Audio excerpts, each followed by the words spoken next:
बहुत महसूस होती हैं मखसूस हिस्सों में। छत पर हरकत महसूस होता है कि जब भाग रहा है। सर पर बाल नहीं, बहुत इलाज कराया तो ये फाका नहीं। उसको भी मेरे हिसाब से इस तरह की नजर हो जाती है ऐसे बच्चे को या औरत को या मर्द को जिसको ना एकदम दाने निकल आए या उसके बाल गिरने शुरू हो जाए।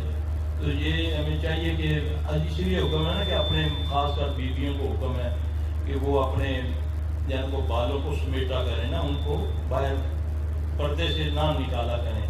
तो हम तो जाते हैं बाजारों में, शादी ब्याह में ऐसे ऐसे करके दिखाती हैं लोगों को कि ये मेरे बाल हैं, जिन करके फिर दिया। फिर थोड़ी देर के बाद गंजियाँ हो जाती हैं, फिर आइए सबके साथ बाल सारे गिर गए। इसको छुपाओ ना, गुप्त करा करो ना, है गुप्त करे ना। खुले जोड़ के फिरती हो तो फिर वो पकड़ते हैं। बाल ही तो है, नबी सल्लल्लाहु अलैहि वसल्लम के बालों पर ही तो जादू हुआ था, है जुड़ा हुआ बाल। अगर आपने बाल बनाए हैं कंघी से, अगर जड़ से टूटा है उसको ऐसे ना फेंको, उसको काट के फेंको। काटे हुए बाल पर जादू नहीं होता, साबुत बाल पर जादू एकदम हो जाता है। तो बालों को काट के फेंका करें आप, और फिर कई संभाल के रख लेती हैं, पूरा बोरा भरा हुआ।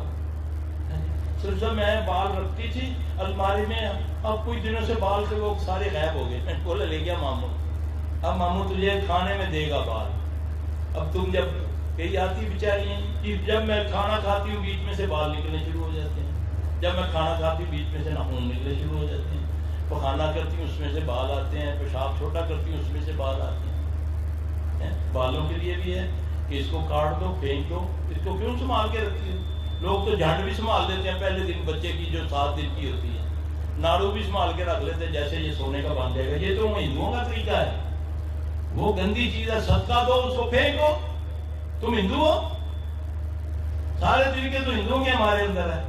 नाड़ू भी संभाल लिया, झंड भी संभाल लिया, बाद में पता चला जी पोटली कितने पता नहीं लगती, मुंह ने कितने रख देती है।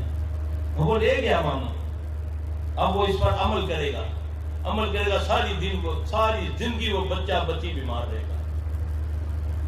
ये तरीके हमारे इस्लाम में नहीं है जो हमने अडॉप्ट किए हुए हैं। अल्लाह हमें इस्लाम की समझ अता फरमाए।